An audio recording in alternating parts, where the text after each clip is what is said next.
Hello दोस्तों, क्या आपको पता है रिफाइंड ऑयल और कोल्ड प्रेस यानी कच्ची घानी के तेल में क्या फ़र्क होता है और इनमें से कौन सा आपकी सेहत के लिए अच्छा है। आपको आपकी घर में किस तरह के ऑयल को प्रयोग करना चाहिए और क्यों। रिफाइंड तेल काफ़ी सस्ता होता है, काफ़ी इजी टू यूज़ होता है, लेकिन कोल्ड प्रेस ऑयल थोड़ा महंगा होता है, शायद थोड़ा फ्लेवर्स या टेस्ट भी उसमें हो सकता है, लेकिन ज़्यादातर रिफाइंड तेल को अवॉइड करना चाहिए। ऐसा क्यों है, ये सारी चीज़ों पर हम बात करेंगे। किस तरह से ये रिफाइंड तेल आपकी हेल्थ को कॉम्प्रोमाइज़ कर सकता है और क्यों हम ज़्यादातर उसी तरह के ऑयल को कच्ची घानी से अगर बनाया जाए तो उसे ज़्यादा बेहतर पाते हैं। ये सारी चीज़ों पर हम बात करेंगे। टॉपिक पर जाने से पहले जो लोग हमारे चैनल पर नए हैं उन्हें रिक्वेस्ट करूँगा कि चैनल को सब्सक्राइब करें। वीडियोज़ आपके लिए काफ़ी यूज़फुल होगा, इसलिए फ्रेंड्स फैमिली रिलेटिव्स से शेयर करें और फ्यूचर के लिए सेव भी करें। और यदि आप टॉपिक के एंड तक मेरे साथ बने रहते हैं, जैसा कि उम्मीद करूंगा, टॉपिक के प्रैक्टिकल यूटिलिटी सेक्शन में कुछ ऐसी बातें आपको बताऊंगा जो आपको टॉपिक्स को यूटिलाइज करने में आपकी रोज़मर्रा की ज़िंदगी में मदद करेंगे। चलिए शुरू करते हैं मेरे साथ ये हेल्थ का सफ़र।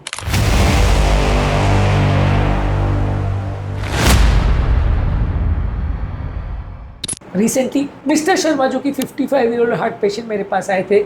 ये कोल्ड प्रेस ऑयल पर हमने इन्हें स्विच करने को बोला। पहले ये रिफाइंड ऑयल ले रहे थे। सिग्निफिकेंटली इनके कोलेस्ट्रॉल वैल्यूज़ में फ़र्क देखने को मिला और इनकी ओवरऑल हेल्थ कंडीशन में भी सुधार मिला। बॉडी में काफ़ी लेथार्जी, फटीग का भी इनको एहसास हो सकता था, उसमें भी इनको काफ़ी फ़ायदा मिला।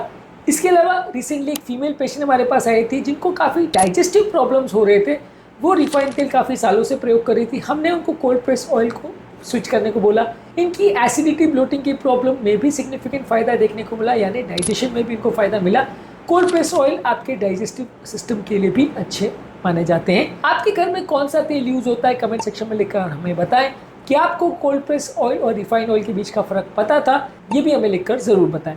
आते हैं हमारे मेन टॉपिक पर। जब हम ऑयल को रिफाइन करते हैं तो रिफाइंड ऑयल में केमिकल सॉल्वेंट्स जैसे हेक्सेन डाले जाते हैं। इसके अलावा इनको हाई हीट पर प्रोसेस किया जाता है। उसके बाद ऑयल्स में से स्मेल को हटाने के लिए डीओडोराइजेशन किया जाता है। ये सारी चीज़ें आपके ऑयल के नेचुरल फ्लेवर और न्यूट्रिएंट्स को हटा देते हैं।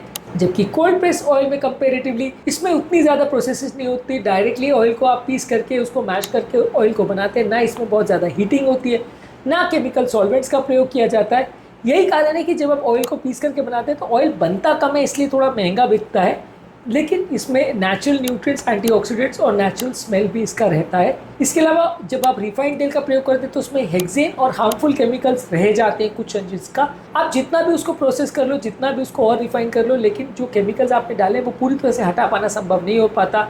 ये एडिटिव्स और प्रिजर्वेटिव्स ऑयल ज़्यादा लंबे समय तक चले, स्मेल ना आए, उसके लिए जो चीज़ें डाली जाती है वो ऑयल में उसको नुकसानदायक बना देती है। सारे केमिकल्स आपकी बॉडी में इकट्ठा होते हैं जो लॉन्ग टर्म नुकसान करते हैं।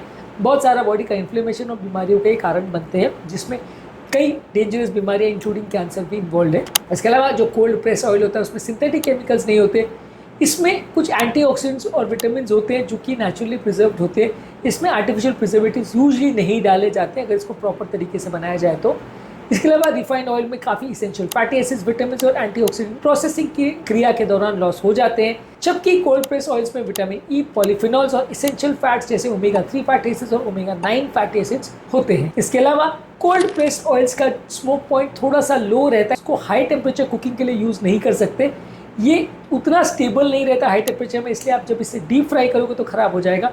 जबकि रिफाइंड ऑयल में कंपेरेटिवली इसका जो है स्मोक पॉइंट बेटर रहता है। तो अगर आप इसको बहुत हाई टेम्परेचर पे भी यूज़ करोगे तो कंपेरेटिवली स्टेबल रहेगा, लेकिन बहुत हाई टेम्परेचर पे जब आप इनको भगाते हो, जब इनका स्मोक पॉइंट क्रॉस हो जाता है तो इसमें टॉक्सिक कंपाउंड जैसे एल्डिहाइड्स और फ्री रेडिकल्स बनते हैं जो बहुत से हार्मफुल इफेक्ट्स और इवन कैंसर भी कर सकते हैं। तो यानी हाई टेम्परेचर हीटिंग के लिए कोल्ड प्रेस ऑयल तो खराब है ही। हॉट प्रेस ऑयल यानी कि रिफाइंड ऑयल्स भी एक हद तक यूज किए जा सकते हैं, लेकिन वो भी बियॉन्ड अ सर्टेन टेम्परेचर वो भी खराब हो जाते हैं। इसके अलावा रिफाइंड ऑयल्स बॉडी में इन्फ्लेमेशन, हार्ट डिजीज, मोटापा और हार्मोनल इम्बैलेंसेस करते हैं। इसमें ओमेगा 6 फैटी एसिड्स बहुत ज्यादा रहता है जो कि बहुत सारी तरह की बीमारियां करता है। जबकि कोल्ड प्रेस ऑयल्स हार्ट की हेल्थ के लिए, डाइजेशन के और इम्यूनिटी के लिए अच्छा है।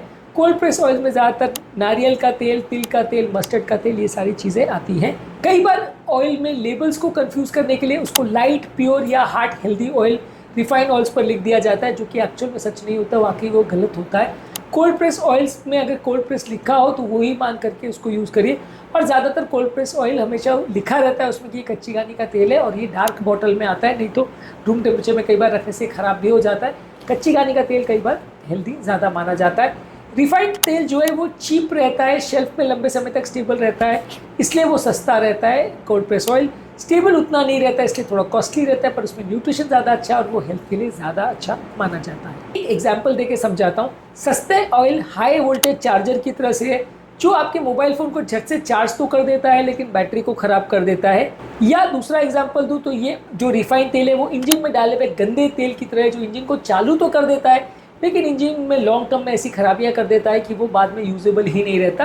तो ये रिफाइंड ऑयल जो है ये आपके लिए और बॉडी के रिक्वायरमेंट्स के लिए खराब प्रोडक्ट है, आप इसको मान सकते हैं। रिसेंटली हमारी ओपीडी में एक यंग पेशेंट आए थे जिनको स्किन की काफ़ी प्रॉब्लम्स और एक्ने हो रहा था। इनको कच्ची गाली के ऑयल पे स्विच करने को बोला और उनकी डाइट में कुछ चेंजेस कराए, बाद में इनकी प्रॉब्लम अपने आप चली गई।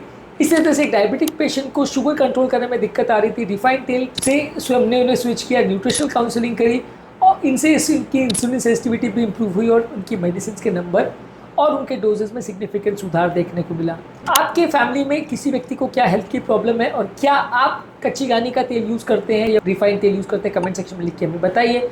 ऑयल के बारे में डिटेल जानना कितना इंपॉर्टेंट है आपको, इसको बारे में क्या आपकी ओपिनियन है, कमेंट सेक्शन में लिखकर हमें ज़रूर बताएं। अब आते हैं कुछ प्रैक्टिकल यूटिलिटी के सेक्शन में, जहाँ पे कुछ प्रैक्टिकल बातें आपको बताऊंगा इस टॉपिक के संदर्भ में, जो इस टॉपिक को यूटिलाइज करने में आपकी मदद करेंगे। कोल्ड प्रेस ऑयल्स में न्यूट्रिएंट्स और एंटीऑक्सीडेंट ज़्यादा रहते हैं, इसलिए हार्ट की हेल्थ के लिए ओवरऑल हेल्थ के लिए अच्छा है। रिफाइंड ऑयल्स को जहाँ तक पॉसिबल है वो लिवर के, हार्ट के लिए, बॉडी के लिए नुकसानदायक, उसको अवॉइड ही करें तो ज़्यादा अच्छा है। रिफाइंड ऑयल्स को मिनिमली यूज़ करें तो ज़्यादा अच्छा है। हर ऑयल को प्रॉपरली पढ़ें, देखें कि वो प्रॉपर हॉट प्रेस्ड ऑयल है या कोल्ड प्रेस ऑयल है, केमिकली एक्सट्रैक्टेड ऑयल है, रिफाइंड ऑयल है, उसके बाद ही उसे परचेज करें। अलग अलग तरह की variety of cold press oil जैसे कि सरसों का तेल, तिल का तेल, नारियल का तेल और ऑलिव ऑयल का तेल अलग अलग तरह से आप यूज़ कर सकते हैं अलग अलग यूजर्स के लिए। इनको रोटेशन करने से भी आपको कुछ एक्स्ट्रा हेल्थ के रिलेटेड फ़ायदे मिल सकते हैं। तो अगली बार जब आप ऑयल खरीदें तो हमेशा ये सोचिए कि वो आपकी हेल्थ पर क्या इफेक्ट करेगा, इसको लॉन्ग टर्म लेने से वो आपकी हेल्थ को सुधारेगा या बिगाड़ेगा। रिफाइंड ऑयल आपकी हेल्थ को लॉन्ग टर्म नुकसान पहुंचा सकता है, इसलिए हमेशा कोल्ड प्रेस्ड या कच्ची घानी का तेल को ही प्रेफर करिए, क्योंकि हेल्थ ही असली वेल्थ है। उम्मीद करूंगा कि आज के टॉपिक में कुछ नई बातें जानने को मिली होगी। जो लोग हमारे चैनल पर नए हैं उन्हें रिक्वेस्ट करूंगा कि चैनल को सब्सक्राइब करें। वीडियो अगर आपको यूजफुल लगा तो फ्रेंड्स, फैमिली और रिलेटिव के साथ शेयर करें और फ्यूचर में ढूंढना ना पड़े इसलिए इसे सेव करें।